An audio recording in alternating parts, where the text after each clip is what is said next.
ಧಾರವಾಡ ಜಿಲ್ಲೆಯ ನವಲಗುಂದ ತಾಲೂಕಿನ ಬಸವರಾಜ್ ನಡುವಿನ ಮನಿ ಮತ್ತು ಅಶ್ವಿನಿ ಮಾದರ್ ಇಬ್ಬರೂ ಕೂಡ ಪರಸ್ಪರ ಸುಮಾರು ವರ್ಷಗಳಿಂದ ಪ್ರೀತಿಸುತ್ತಿದ್ದು, ಹುಡುಗನ ಮನೆಯಲ್ಲಿ ಹುಡುಗಿಗೋಸ್ಕರ ಪ್ರೇಮ ಆಗಲು ತಿಳಿಸಿದಾಗ ಅವರು ಒಪ್ಪದೇ ಇದ್ದ ಕಾರಣ ನಮ್ಮ ಬಳಿ ಬಂದು ಯುವ ಕರ್ನಾಟಕ ಭೀಮಸೇನೆ ಸಂಘಟನೆಗೆ ವಿನಂತಿ ಮಾಡಿಕೊಂಡಾಗ ಅವಾಗ ಅವರ ಎಲ್ಲ ದಾಖಲಾತಿಗಳನ್ನು ನಾವು ಪರಿಶೀಲಿಸಿ ಡಾಕ್ಟರ್ ಬಾಬಾ ಸಾಹೇಬ್ ಅಂಬೇಡ್ಕರ್ ಉದ್ಯಾನವನದಲ್ಲಿ ಬೆಳಗಾವಿ ಜಿಲ್ಲೆಯಲ್ಲಿ ಅವರ ಸಮ್ಮುಖದಲ್ಲಿ ಇಬ್ಬರು ನವ ದಂಪತಿಗಳನ್ನ ಒಂದು ಮಾಡಿರುತ್ತೇವೆ.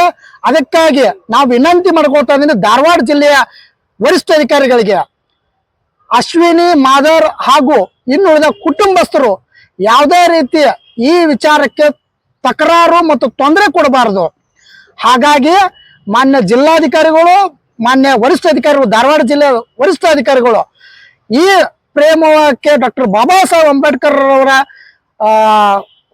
ಆಶೀರ್ವಾದದೊಂದಿಗೆ ನಾವು ಪ್ರೀತಿ ಮತ್ತು ಪ್ರೇಮವನ್ನು ಮಾಡಿರುತ್ತೇವೆ. ಹಾಗಾಗಿ ಇವ್ರಿಗೆಲ್ಲರಿಗೂ ಕೂಡ ಸಪೋರ್ಟ್, ಸಹಾಯ ಸಹಕಾರ ಮಾಡ್ಬೇಕಂತ ನಾವು ಈ ಮೂಲಕ ತಮ್ಮ ಮಾಧ್ಯಮ ಮೂಲಕ ವಿನಂತಿ ಮಾಡ್ಕೊಳ್ತಾ ಇದ್ದೀನಿ. ಈಗಾಗಲೇ ಮರ್ಯಾದೆ ಹತ್ಯೆ, ಯಾಕೋ ಅಂತರ್ಜಾತೀಯ ವಿವಾಹ ಆಗಿದ್ದು ಅಲ್ಲಿ ಮರ್ಯಾದೆ ಹತ್ಯೆ ಆಗೈತಿ. ಅದಕ್ಕಾಗಿ ಇವ್ರಿಗೂ ಕೂಡ ಯಾವುದೇ ರೀತಿ ತೊಂದರೆ ಆಗಬಾರ್ದು. ಆ ತೊಂದರೆ ಆದಲ್ಲಿ ನಾವು ಉಗ್ರ ಪ್ರತಿಭಟನೆ ಮಾಡ್ತೀವಿ. ಮತ್ತು ಅಂಥವ್ರ ವಿರುದ್ಧ ಯಾರೇ ಆಗಲಿ ಅವ್ರ ಗಲ್ಲು ಶಿಕ್ಷೆ ವಿಧಿಸ್ಬೇಕಂತ ನಾವು ಹೋರಾಟ ನಿನ್ನೇನು ಕೂಡ ಮಾಡಿದ್ವಿ. ಈಗೂ ಕೂಡ ಇನ್ನು ಮುಂದೆ ಕೂಡ ನಮ್ಮ ಹೋರಾಟ ಇರುತ್ತೆ. ಇಂಥ ಅಂತರ್ಜಾತೀಯ ವಿವಾಹಕ್ಕೆ ಯಾಕಂದ್ರೆ ಇದು ಒಂದೇ ಸಮುದಾಯದ ಹೆಣ್ಮಗಳು, ಹುಡುಗ ಮತ್ತು ಹುಡುಗಿ ಒಂದೇ ಸಮುದಾಯದಾಗಿದ್ದರು.